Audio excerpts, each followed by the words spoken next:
morning, selamat pagi Mbak. Selamat pagi, C. Yes, Gimana, bagaimana? C? Ya, sampai naik ke Hongkong ya Mbak? Iya, tapi aku kan di rumah 3 tahun, C. Terus balik ke Hongkong lagi?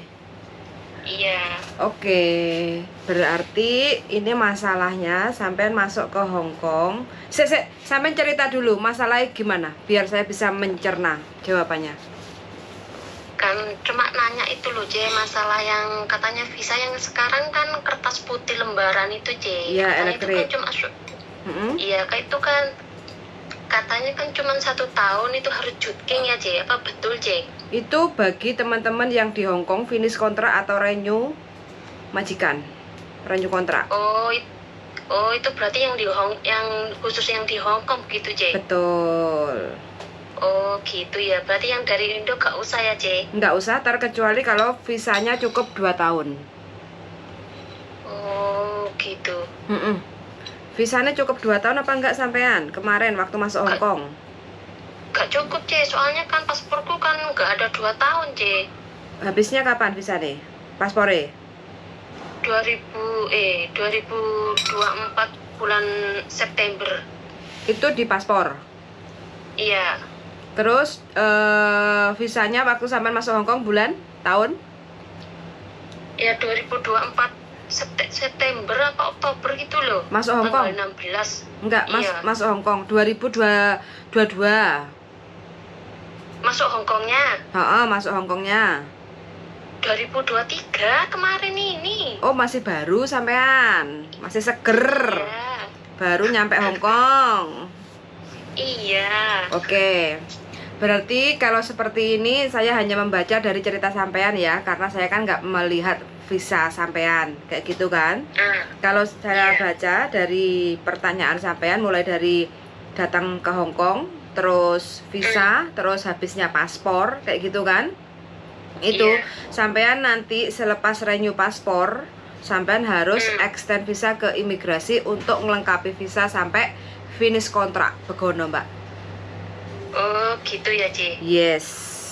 Kalau sampean nggak mau extend visa ke imigrasi untuk melengkapi visa sampai finish 2 tahun, sampean boleh jutking selepas renew paspor. Oh, gitu. Dengan syarat sampean waktu renew paspor itu jangan sampai koge ya. Sampean harus perhatikan di visa itu kan ada lembaran putih. Lembaran putih waktu sampean masuk Hongkong itu kan ada lembaran putih kecil. Nah, di atas, paling atas itu sampean pasti dikasih tulisan permit until kayak gitu ya. Lah, permit until itu sampean harus waktunya extend visa atau jutking sebelum permit until itu, biar nanti sampean nggak overstay. Oh, gitu, C. Terkecuali kalau sampean waktu kemarin masuk ke Hongkong, visa sampean, paspore cukup komplit sampai genep 2 tahun sampai visa habis, itu sampean nggak usah ngapa-ngapain. Kayak gitu. Oh, oke. Nah, terus saya mau tanya satu lagi, C. Pripon, bagaimana? Ini kan mau memperbarui KTP, ini kan saya kan kelahiran 984, seharusnya itu kan peraturannya 2021 kan udah harus memperbarui. Waktu itu kan posisi saya kan di Indonesia, ini nggak bermasalah nanti saya di imigrasi, C. Waktu bikin KTP. Oke, sampean ada konsultasi sama agent nggak? Ada. Jawabannya bagaimana? Dianya nggak ngomong apa-apa. Loh. Oke, jawaban dari saya ya, Mbak. Jawaban dari saya itu momandai, tidak ada masalah. Karena pas waktu jadwal pergantian Hongkong ID, posisi sampean di Indonesia, kayak gitu ya. Nah, sekarang sampean sudah nyampe Hongkong, secepat mungkin sampean harus segera untuk proses ganti Hongkong ID. Nanti kalau ditanya sama petugas imigrasi saat ganti Hongkong ID, kenapa kok telat sekali ganti Hongkong ID? Ya karena saya pulang ke Indonesia tahun berapa? Itu kan ada rekodnya kan, Mbak? Nah, pulang Indonesia tahun berapa? Terus saya di Indonesia sekian lama, terus baru nyampe Hongkong kapan? Kayak gitu. Itu nggak ada masalah. Yang penting kan imigrasi bertanya jawabannya sampean kan tepat kan, nggak mungkin sampean dari Indonesia ke Hong Kong hanya untuk ganti Hong Kong ID. Sedangkan ganti Hong Kong ID kan syaratnya harus ada paspor, kontrak kerja, dan visa yang masih hidup kayak gitu. Iya. Betul. Kayak gitu. Jadi Terus, gimana apalagi? terus kan kemarin kan majikanku kan coba apa namanya Booking online? booking itu, itu nggak bisa katanya. Alasannya nggak bisa apa? Majikan ngomong nggak? Itu katanya nggak bisa apa Msong you apa Msong you aplikasinya aku nggak mau pakai nomor KTP Hong Kong Kunki buat masuk ke aplikasinya itu. Kan harus datanya kan harus pakai KTP toh. Benar. Katanya nggak bisa aplikasinya. Nggak bisa. Oke. Ya terus aku kan cerita sama agent, kata agent nggak apa-apa gak iso, awakmu kan harus walk in jarene. Datang lang tanpa booking. Iya tanpa booking. Berarti itu tiap hari ada ya, Ce? Bisa, tapi harus pagi sebelum jam 10. Oh, sebelum jam 10 berarti. Yes, takutnya kalau sampean walk in selepas jam 10 jadwal antriannya habis kayak gitu. Soalnya kan terbatas Mbak, kuotanya kuotanya itu kan terbatas. Jadi antrian itu kan dibatasi 1 hari untuk walk in hanya untuk berapa orang kayak gitu kan. Mungkin 50 atau berapa kayak gitu. Sedangkan yang mau ganti Hong Kong ID kan juga nggak 1-2 orang kayak gitu Mbak. Oh iya. Sama tinggalnya di mana toh? Udah tersedia di sana aja. Kenapa Mbak? Formulir yang khusus buat ganti KTP itu loh. Formulir yang harus ngisi itu loh, Ce. Iya, sekarang formulirnya semua serba online Mbak, pakai mesin. Oh gitu. Kalau gimana? Nggak apa-apa, nanti kan ada petugas yang standby, yang pakai rompi kayak gitu kan. Sampai kalau memang nggak pertama ya untuk ganti Hong Kong ID, sampai pertama datang. Sampai tinggalnya daerah mana toh Mbak? Aku di Pok Fulam gini ya. Pok Fulam berarti harus ke Wan Chai ya, Wan Chai dekat imigrasi lantai 2 nanti. Jadi nanti sampean datang bawa paspor, kontrak kerja, visa, dan Hong Kong ID sampean kayak gitu ya. Terus sampean mengajukan ke tempat pendaftaran kayak gitu ya. Terus habis itu sampean nanti dikasih kayak urutan nomor, ya kan?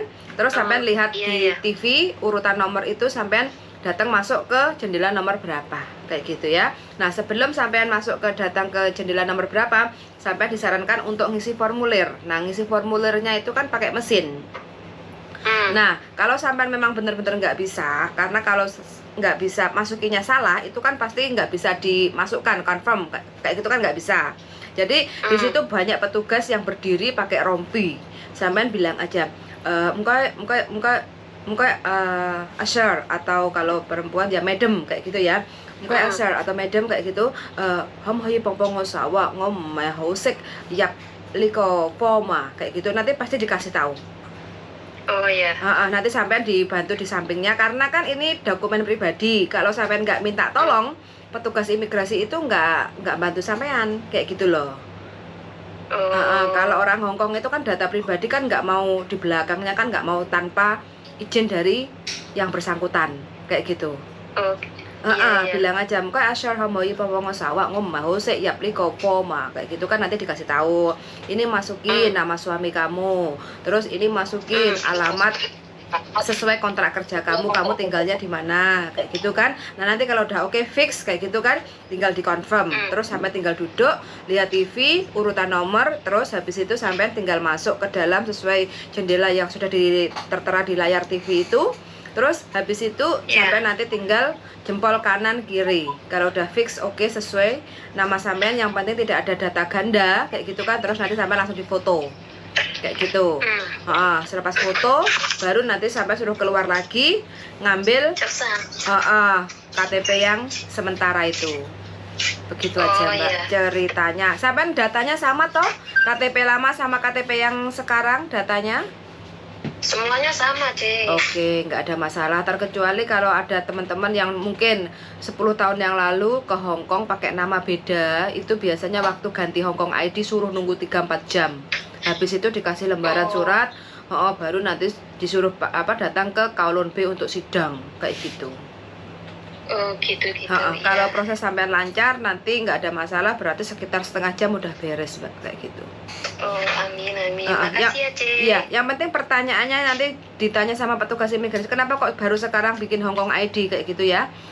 Bilang aja seperti yang saya sampaikan tadi, karena saya pulang Indonesia tahun sekian dan baru balik ke Hongkong lagi untuk kerja, baru kemarin datang ke Hongkong kayak gitu. Semakin cepat semakin baik Mbak ya, biar nanti nggak banyak pertanyaan, kenapa kamu baru sudah datang 1 bulan di Hongkong kok nggak ganti-ganti KTP, takutnya nanti sampai gitu loh ya. Oh iya. Iya iya. Lebih baik lebih bagus ya Mbak ya, minta izin, karena ini kan juga izin tinggal sampean toh, Hongkong ID, jadi termasuk Iya. dokumen penting juga, jadi segera untuk diurus kayak gitu ya. Iya iya. Makasih ya Ce. Yuk sama-sama, semoga Iya, diberi makasih. kemudahan dan kelancaran ya Mbak ya, suan sangat. Yuk, makasih yuk, selamat Amin, makasih, beraktivitas yuk, bye bye. Waalaikumsalam. Waalaikumsalam warahmatullahi wabarakatuh. Oke teman-teman, ini ada teman-teman yang bukan teman-teman ya. Oke teman-teman, dan ini ada salah satu teman yang baru datang dari Indonesia, Hongkong. Sebelumnya sudah di Hongkong, sudah lama sekali. Terus pulang di Indonesia 3 tahun. Terus sekarang bekerja lagi ke Hongkong, balik dengan KTP yang lama. Ada 2 pertanyaan. Jadi kontennya ini ada 2 ada 2 jawaban.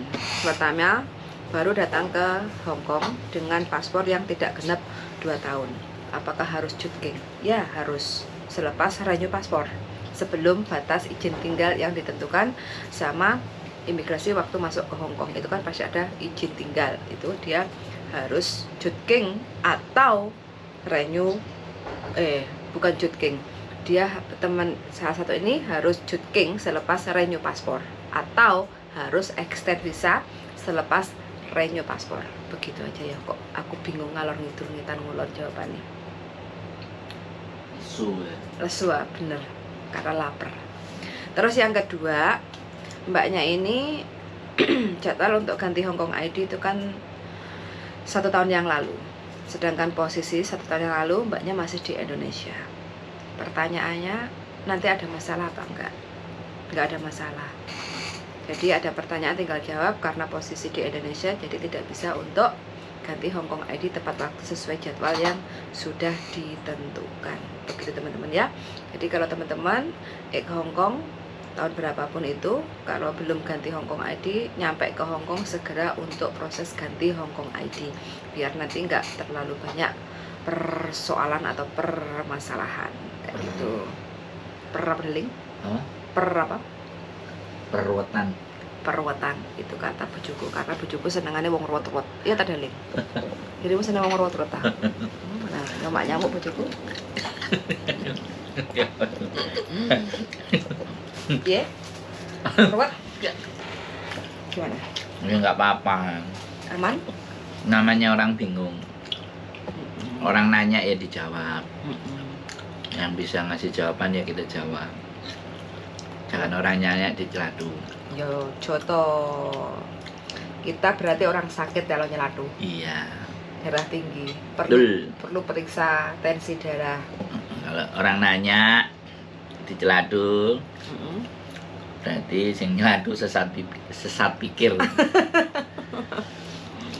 Jadi minta doanya, mudah-mudahan kita tetap under kontrol.